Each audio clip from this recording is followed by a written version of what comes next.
All right, man. So who we got on 716 TV, man? Toney boy, man, we live with dude over here at the Slime Shack. Brother Spot. My boy Tony Boy. We this interview been, I mean, long due, man, for sure. Right, For sure, right. man. Yeah, For right. sure. Thanks. I'm happy you here though, man. For sure. I'm happy that you wanted to do an interview with me, my nigga. So that's love. So since this is your first interview for me, we're gonna start from your origins. So for me, like, tell us like, for me, like, who was Tony Boy, where you grew up at, for me, like.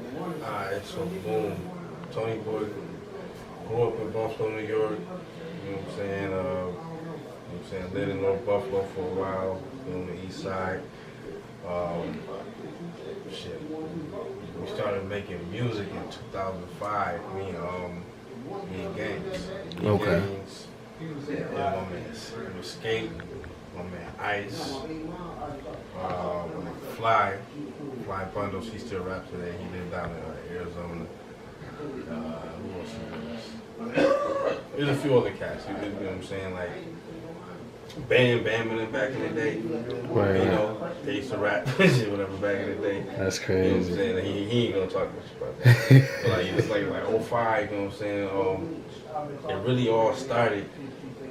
It was my man Dom Cook, Naaman Roosevelt, and Devin Dawson.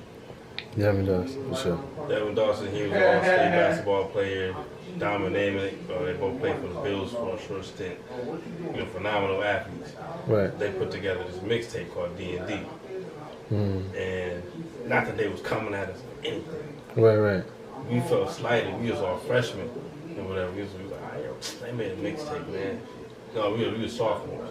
Like, they made a mixtape, man. That shit whack. You know what I'm saying? So we literally went home. Gaines already had some shit together, you know what I'm saying? He was rapping before. So we went to my crib, we got the program. It was Audacity back in the day. And we put together like a couple songs. And then back then we go by Flyboy City. Flyboy C. FBC. So the FBC, and then it was GMG. That was Bam and his crew, like Scotty Dower. Who else was in there? Fucking Cross Out Rail. I don't know if you're familiar with Rail. Yeah, cool dudes. Right. So like that was like '05 through like high school. We did all that. So then me and Gaines just kept making music or whatever. I had like left Buffalo for a short stint, and like right after high school, and once I came back 2009 or whatever, we just got right back to the music and just kept pushing it. Started doing little small shows, Broadway Joe's, Damon College, just where we can get going. Right. I'm about to say how did like a lot of people don't know, like, how did you get them connections, you feel me, to get to those places and shit like that? Man, What was so the journey like, like? I mean, just knowing people back then, yeah. it was because it was hard. One, because we was young. You know what I'm Right. saying? We That's what I'm 21. saying, yeah. We couldn't get into no clubs like nothing like that. So when we did the Damon College show, like, it was just some girl that liked one of our songs that we made. She finessed it and whatever. We did like 2 songs, and that was that. It wasn't nothing crazy. And then after that, we started doing like showcases where like you had to sell so many tickets to perform. No, not even necessarily perform, but like if you wanted to make a couple dollars, like, you know what I'm saying, you could sell like 100 tickets. So like we selling all these tickets, doing whatever. We used to put this thing called Guerrilla Production. They was in Cleveland. There's this club called Club Paradise out in Blaisdell. And we started doing shows with them. We actually opened up for MGK. And, That's what's up, man. That's Chip the Ripper. Back when he was hot though, like from like No, this is like before he blew. Okay. Like this is before Diddy signed him. Like the name of the tour was the Lace Up Tour. Okay. So like that's like his first run of like, you know what I'm saying, underground. So like we opened up for him. Remember that, bro? The MGK joint. Oh my god. That was my first show. Oh, Fuck you, Tony! let's go with you, G's. We did the MGK joint, and there's Chip the Ripper. Chip the Ripper was on Kid Cudi album, and he had a couple joints out, so he had a little tour going. We did that joint, Then we started. How did it happen? I don't want to lie. Boom. I'm gonna give my boy his flowers. My man, Fidget the Giant. Fidget the Giant called me for the first show we ever did at Sound Lab. Okay. That's how we got into Sound Lab. And after Sound Lab shit, the rest is like, I ain't gonna say a blur, but like that's what like we got crazy. That's when we knew Buffalo had a hip hop scene. Like a talent in the city type shit. Yeah, we always had talent. There was plenty of rappers before us and all that. Right. They didn't bring the people out. We brought the people out. Like we had a good fucking time. Right. A legit good time. Like, bro, like it was so many of us and like so many like great artists and like we opened up for so many people. I would like say underground circuit people. We didn't open up for them. Like Absol and Schoolboy Q went there. $10 show. That's a Sound Lab. That's crazy. You know what I'm saying? That's crazy for sure. But like we got crazy in there, had a real good time in there. Then we started opening up at different shows with After Dark Entertainment. Man, and after that, then oh wait, reminiscing. It's a lot. It's a lot of shit. I'm saying it's a lot of shit, bro. It's a lot of shit. So like the After Dark era, we did a bunch of shows with them. Then we watched all the venues basically like taking shit. And like, you know what I'm saying, Broadway Joe's closed, DBGB's wasn't doing hip hop shows no more. What's these right there? Where else was you performing at? Club Paradise closed. Club Diablo closed. Club W closed. Club Infinity closed. Purple Monkey. Yeah, like this mad spot. Like, you know what I'm saying? Like, so like the nightlife was weird for a minute. Right. So like around that time, like when everything looked like slowing down, that's when I took my little trip to Florida. For sure. Took my trip to Florida. I moved to Florida around that time because like, you know what I'm saying, like there was really nothing to like get into like besides like drinking and party a bunch. I moved to Florida in 2018, bro, and just like feel me, like basically like wanted to like just get out the city type shit, and then that's how I found what I'm doing now, feel me, type shit. So for sure, hell yeah, I went down to that's Florida, important though, bro. I did a little Orlando, did that shit, got my degree, came back. So when I came back, I was just in like a different, like you said, a different mindset. I came back refreshed. There wasn't nobody depending on me to do shit here. Right. So I feel like I had an advantage on at least having the foresight to know that, like, okay, this rap shit about to click. Cause like I was still talking with West, like Westside Gum. I was in college here and there, just like checking up on shit, like yo, what's going on with this, blah blah. He said maybe we'll mix in and master. I'm like, I'm not ready yet. Right. So once I come back, me knowing how they working or whatever, like, I'm picking out pieces and shit. That I putting out my project Food for Thought. That got the record with Benny on there, Made It Out joint. And that took me down a whole different lane as a solo artist that I ain't gonna say I wasn't ready for. It opened my eyes to like, okay, boom, I can do a lot of shit right now. Yeah. Like, swear to God, yo, bro. Like, I just learned, I just got my degree mixing mastering. I just did a record with Benny. And like some of the bars that Benny did, he did on the BET site. Some of those are from my song. Okay. Know that. So like my song took off like that night. So that joint hit. And then fucking after that, like I started working with Monk. Started doing shit like this kid Danielson. He lived in Toronto. We started working with him. Did a record with some Dizza.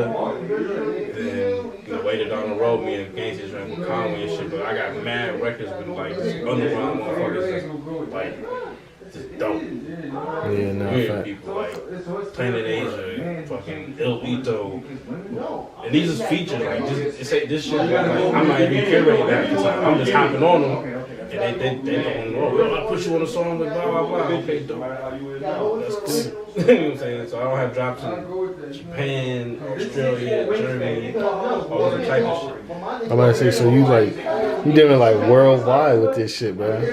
I'm trying to make it more worldwide, but yeah, like you can say that. I'm talking about just touching like different. I mean, shit for me, cause like, bro, I was hearing the story when Jay Skis he was talking and shit. Just call me. That's crazy.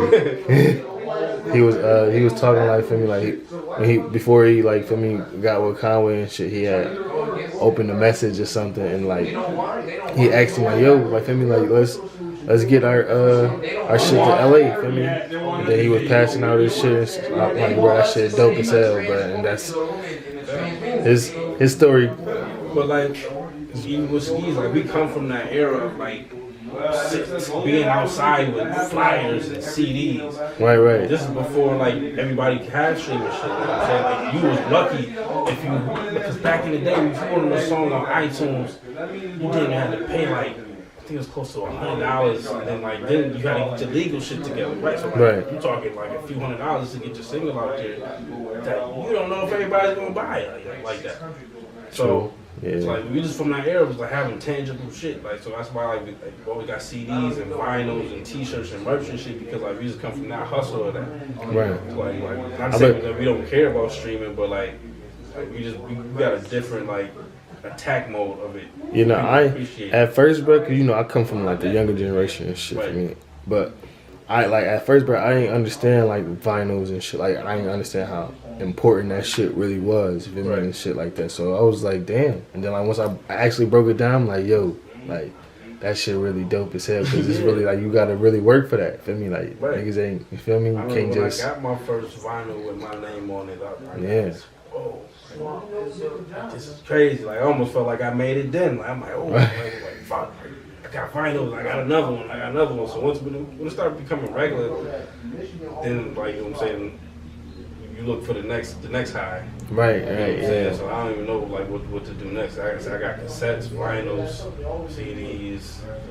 So you gotta start just jotting down for me new goals, man. That's all it is, bro. Feel me? Sure. But what's your relationship with like the Griselda group and like Conway, Westside Gun and Benny? So most of the work I do for the Conway boys, the Griselda boys, and mostly particularly Conway, I do some recording, some mixing and mastering for them. Okay. I've mixed mastered for Westside Gun, some older projects, and I've recorded Benny a few times with this. My relationship with them stems back from my relationship with DJ Shay. So rest in peace, DJ Shay. Rest in peace, Shay. Me and when I first came back, you know, from Florida or whatever, I hit up Shay, basically saying like, yo, man, like, you know, we need an extra engineer or like let me get some time so I can work on my shit, whatever. And instead of him just saying no, like he just brought me through it. He was like, yo, like shit, I can do this down the third, but I can't do this. But so like we ended up building a friendship mostly because we like to smoke weed. Right. You know what I'm saying? I go there, we get high as hell. But we smoke some weed, kick it. He shared some old game on me. I'll teach him some new tricks on Pro Tools. Right. And like that was the homie. So then like, he introduced me to Benny or whatever. And then me and Monk, Camouflage Monk. Yeah. That's my boy and shit. That's my dog. Like, and me and him stem back from like. What did I mean? That was probably like 2011 when we did that show, Broadway Joe's. That's crazy. He was going by G5GI back then. But we did a show. We opened up for his show. That's what's up. And, you know what I'm saying? We always kept in contact and shit. And then, like, right before I moved to Florida, I bought some beats off him. And I just kind of, like, you know, we broke bread. So I remember when I was coming home, I still owed him a couple dollars. Right. For the beat pack. And I was like, yo, listen, this is what's going on. I recorded this, I did that in the third. I'm about to go get a Benny verse, do this and third. All right. And he was like, yo, fuck it, bro. Like, if you gonna do that, what you owe me, shit, just put that to the project and we gonna do this. I'm gonna show you how to do this shit. Right. And he put me on game and said my project cool for thought. And we did the project and there we go. Like, shit, that was the first one that kind of put me in. Then I got the next record was Ugly Luxury, and that shit hit like OK Player on Complex and shit, and that shit didn't have like no major features on it. Like that was just me putting like some underground dudes that I knew from different cities that I had contact with. That was the first joint I put out. Something on my own that I had beats that I produced on it. Two of my own beats on there. Then what did I do after that? I did Just Over Broke after that, where I produced everything. Do you think like you like a creator, like a what you would call it, like in a producer, like a curator type shit, like Yeah, you could. More so a curator, yeah, because I can do so many things. Right. Like I can produce, I can mix, master, rap. I can promote your shit. Right. I can promote your show. I've done all this shit. Like I brought in acts, all that. Right. So it just like depends on the hat I'm wearing that day, I guess. Like, you know what I mean? Like it really wasn't needed. Right. You know what I'm saying? Like if somebody need me to rap, I'll rap. Somebody need me to mix and master, I'll do that. Like I have to make sure I make myself available. So I was like, the main reason I did it that way was because any way I felt, I would be in the industry I wanted. Right. But what led you to like music though? For me, like at a young age though, for me, like that. Like, did you know you was gonna become a producer?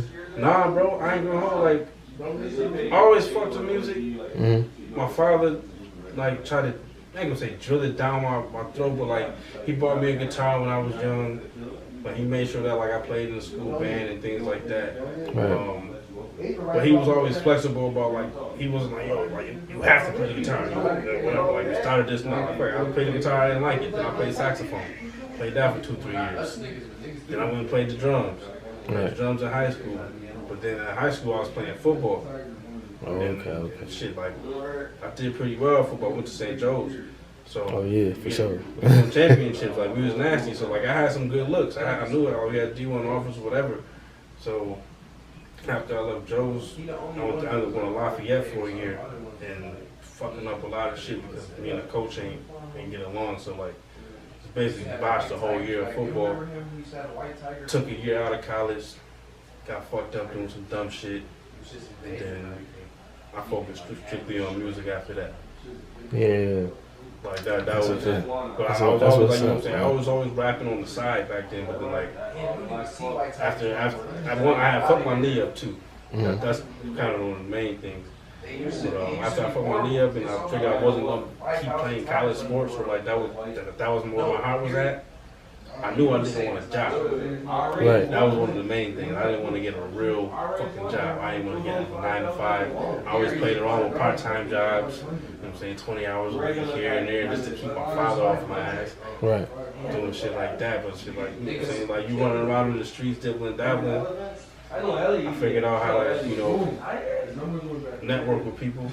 I'm about to say, but do you feel like, cause I feel like I got this problem right now. So like when you was working your jobs and shit, like do you feel like you would have been like more tapped in if you didn't work a job and you just focused on, you know, producing or just rapping? Yeah, at times, but this shit like in the same shit. I was young, you know what I'm saying? Like right. shit, I'm in my 20s. Like, I got a pocket full of money. Like it wasn't much else that I really cared about. You know what I'm saying? Like, I was gonna make sure we had fun that day. Right. Like, we got some weed, we got some beer, some liquor, whatever the fuck we was doing. Like as long as we had enough money to do that shit and like keep the party going back then, that was cool. So like in hindsight, I would say no. Like I probably needed that job. Like, that discipline or whatever. You know what I'm saying? I don't feel like I caught the discipline I needed to take this shit serious after I moved to Florida. You know what I'm saying? Like, I'm on my own down there. I ain't got nobody with me. None of my friends came with me. Right. It's just me by myself, new school, new people. And so, like, it just, like, changed my perspective on a lot of shit. Just like, I gotta take care of me. Right. To make sure that everything else go right. So, like, that's when I finally, like, just settled down, got my discipline right. I'm like, this is what I really want to do. I gotta go, like, you know, head first. And right, you can't stop. Yeah, after that, I'm like, shit, if I get a side job, it's because it has something to do with what I'm doing. You know what I mean? Like, right, that's how I look at it. So, what's your style of rap, if you can call it, bro? My style of rap is called shit, like rider music. And I say rider, I mean like car music. Okay. Shit you can You can cruise drive. to. Facts. Like that. That's what I like to sit in that pocket and shit. Like fucking currency. Like, Yeah, no, facts. currency one of my favorites, you know what I'm saying? Right, when I was like, I was fucking with Curtis when I was probably like 14, 15, bro. Like just like, cause I was smoking that shit, feel me? So that's the niggas I was on. I was on Wiz, Courtesy, fucking what's the nigga name? Juice, yeah, Smoke Dizzle, all them niggas. Hell yeah, all them boys. I got to open up for Currency when he came.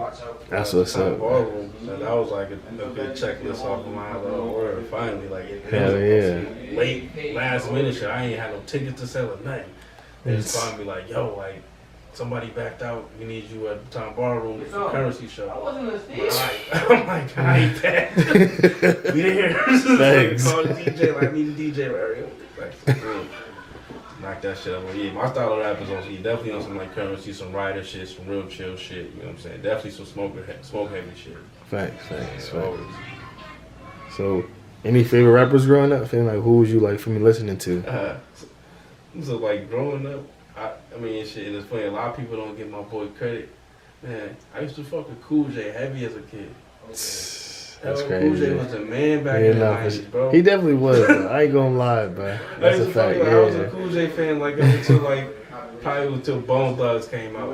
Yeah. And then that was my favorite, you know, they was on that fast, but that shit was crazy, so yeah, definitely like if I can think in like chronological order when I'm growing up, it'd probably be like Cool J, then I was on my Bone Thugs shit. Then I really got into Busta Rhymes for a minute. Yeah, nah, bro. I swear to God, Busta, and you know who my favorite female artist is?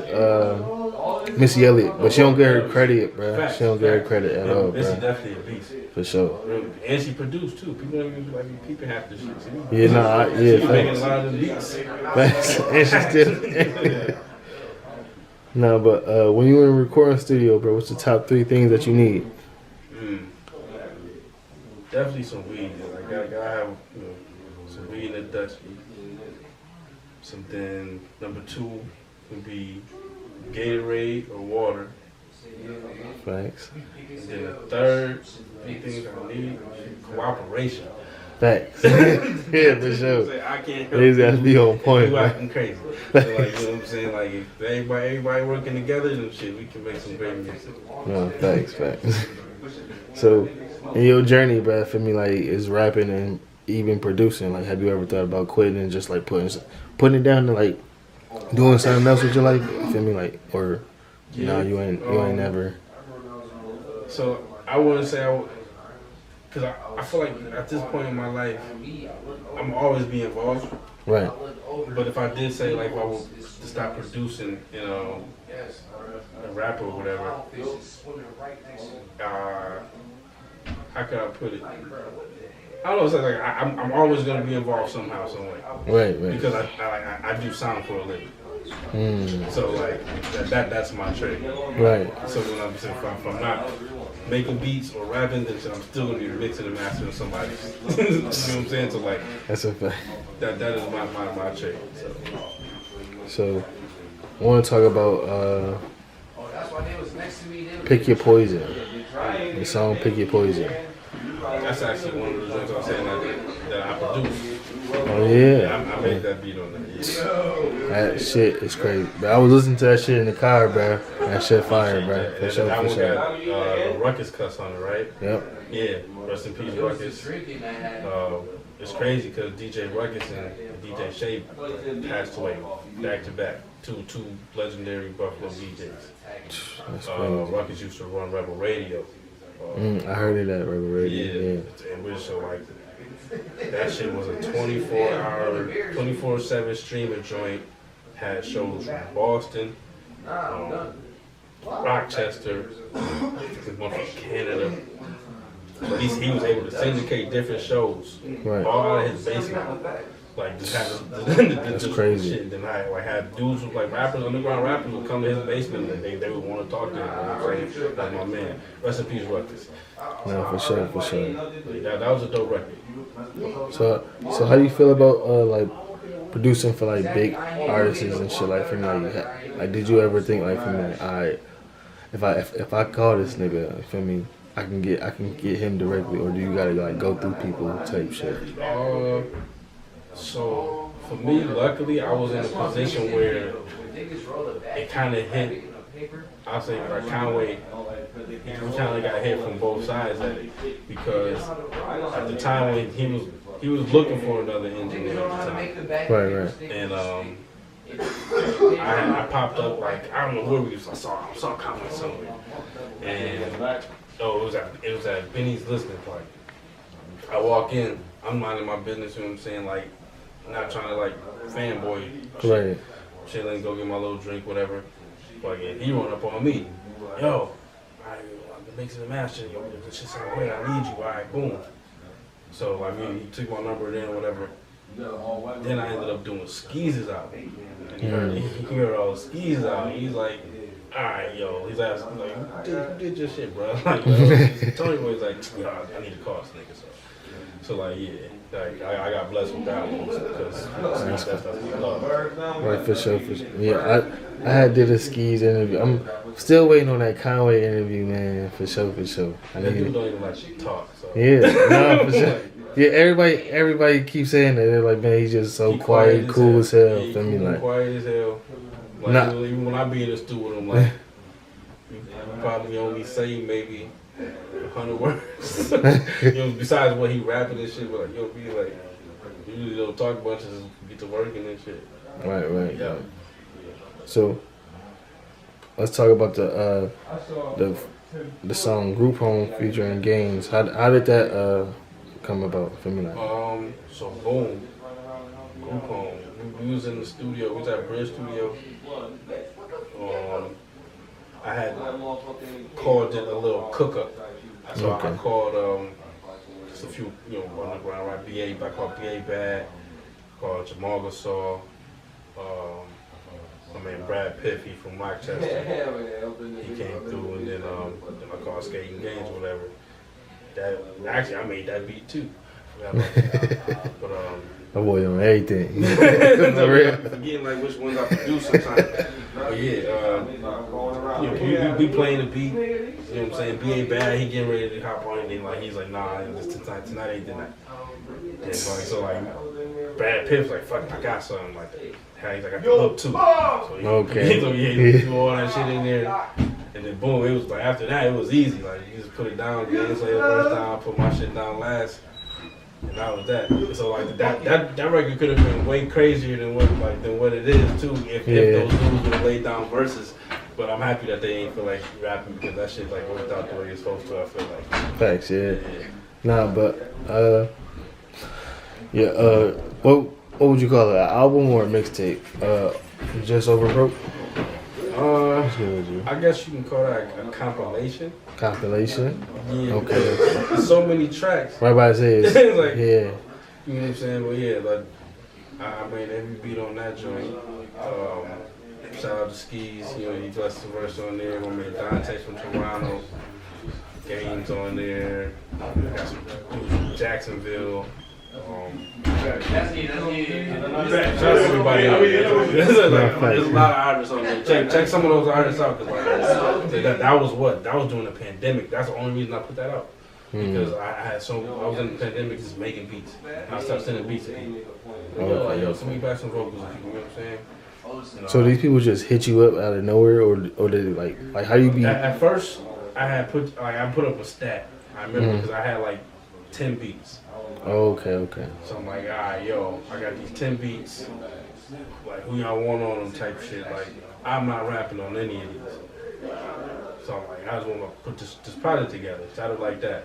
So then I got the first few people I wanted, and then like shit, Rick High came to my some of those records was done at my mom's house. Rick High came to my mom's house one day. We kicked in and we knocked out 2 records. So the 2 joints that he's on, and then played the joint for Love the Genius Well, I want to get on that. So now you got Rick Higher Than Love. She on that. And then I had this one joint with my sister Amina. I ended up sending that out to I don't know if you're familiar with Zuri Appleby. Yeah, I know about Zuri. Yeah, so For sure. She's playing bass on one of them records on the Space Ride. So like I just try to like do something a little different. Like, as far as like got a lot of different sounds and vibes or whatever, and I wish I could have expanded it more, but it was what it was. Those were the beats I handed out. Right, I yeah. kind of rushed myself on purpose. I had no reason to rush myself. But I was like, just want to get this shit out. Yeah. So. So, last question, bro. What's the message to your fans? Well, last two questions. What's the message to your fans? And are you planning on doing any more collabs with artists? So message to my fans. Stay smart, man. Like that's what I'm always preaching, man. Like shit, the more you know, the better. You know what I'm saying? Like shit, education is key. Facts. Like shit, try to know what you're doing, know what came before you, know all that shit. And then as far as who I'm gonna work with, shit, I gotta figure out that business. But yeah, I'm supposed to do a record with Mikey Rocks from the Cool Kids. That should be on my next project. We'll see where the budget goes. I don't know who else. I just know we talked to me and Mikey talked about that one. So that's probably probably some art dealership with skis too. For sure. So let the people know, like how you hear about 716 TV, bro. Oh man, shit, it's Slime Shack, all the brothers, man. You know what I'm saying? I tapped into it for you know what I'm saying? For sure. Appreciate you, man. Appreciate it. Tell people where they can follow you at. Shit, on Twitter and Instagram is I am Toney Boy TONEY.